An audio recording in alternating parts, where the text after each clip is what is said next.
Abusia for me mama kwa baba Meratech Academy. On subscribe yet I'm stress or be subscribe to channel no. Obe like na wa share ama me na afoforo nso anya akwanya abesua de. Me say me bebre ene lesson na video no. Ye to aso from the last example na that is example 3. Exercise 3, we exercise 4. Nti share exercise 4 ade pese eye. So write a program using pseudocode that accepts 5 numbers and display the sum and average of the numbers. Nti wo throw program a ebeje numbers maku enum ana 5. Nti eje sa numbers ni wi a na akasa numbers ni nyina bom. Eka numbers ni bom a ensa ma average. Sa numbers ni nyina omo average amount. Nti say emu ye den kakra. Say yekoyenim kakra nti ebedu say after we no next one no men solve me hwe say mama be solve ya wo question bia obetumi dey to comment section as YouTube comment section and Facebook and LinkedIn baby all the better bia na try na ma boa enti enhwe kwan a ebe solve this away question way my solution dada me pese me say my solution dada said the be ya nya fi na me be type ti enhwe yen start with the algorithm na say medical actually as say step by step until you solve the problem where steps are also for many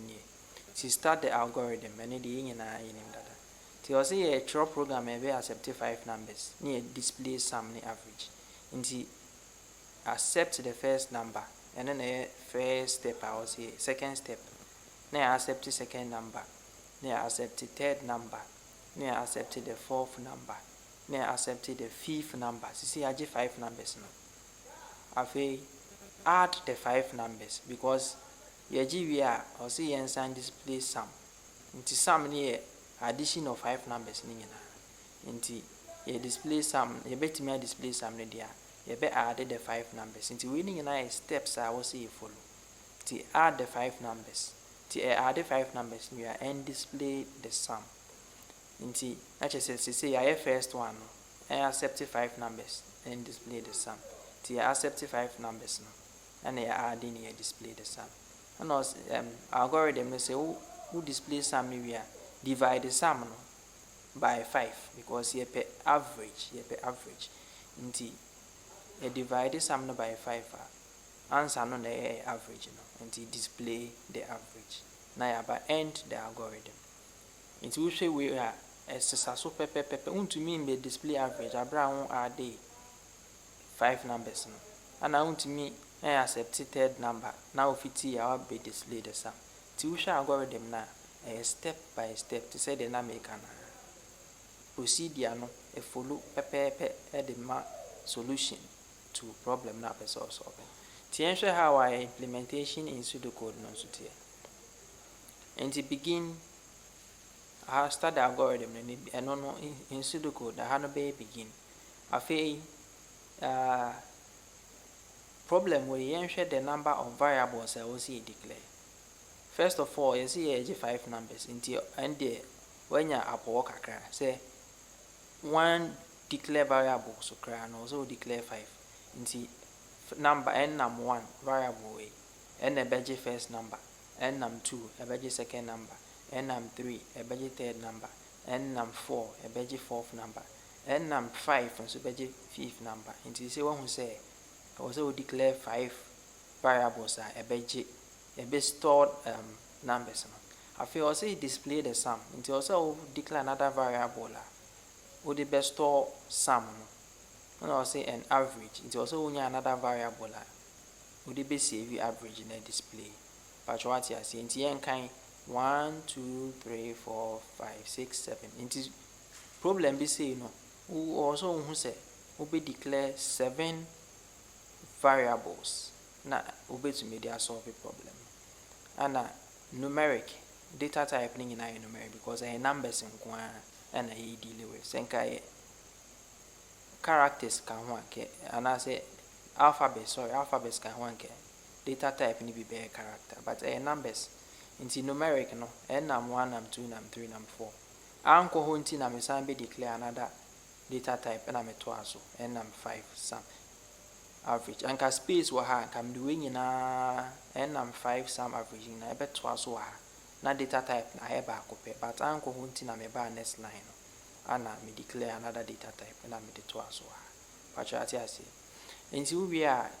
said the algorithm nature na accept nam 1, that is we memory we on accept it nti say 1 na obebo, say 2 na obebo, say 3 o de obebo be accept it na say memory na e full na ko accept nam 2 na we ni so age nam 3 na we so age variable we age nam 4 na variable we age nam 5 na and also variable we waje nti we are because of say we will be display the sum no sum na addition of all the 5 numbers. They said the algorithm ni who say we add the 5 numbers nti you accept we have to add the 5 numbers nti pseudocode make sure keywords be why be use it say accept, compute, display nti how be use the compute keyword nti you compute then compute sum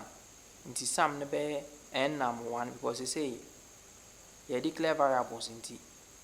memory we nyina bibi numbers bia be hihie ma ebetumi add the compute sum na be nam 1 plus nam 2 plus nam 3 plus nam 4 plus nam 5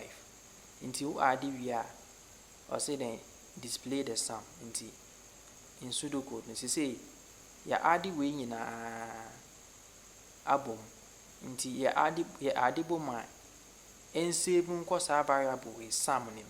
nti say no Rebecca said you better display sum because we are computing sum.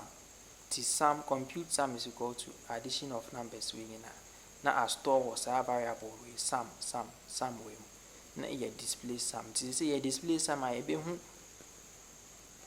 the total number of all 5 numbers na nipa no be input your system no so.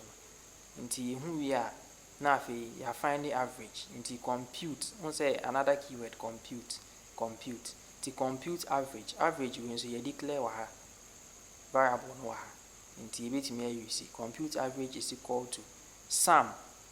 we no ya save addition of these numbers ni nyina to sa memory location nti ni itimi display wa no nti say no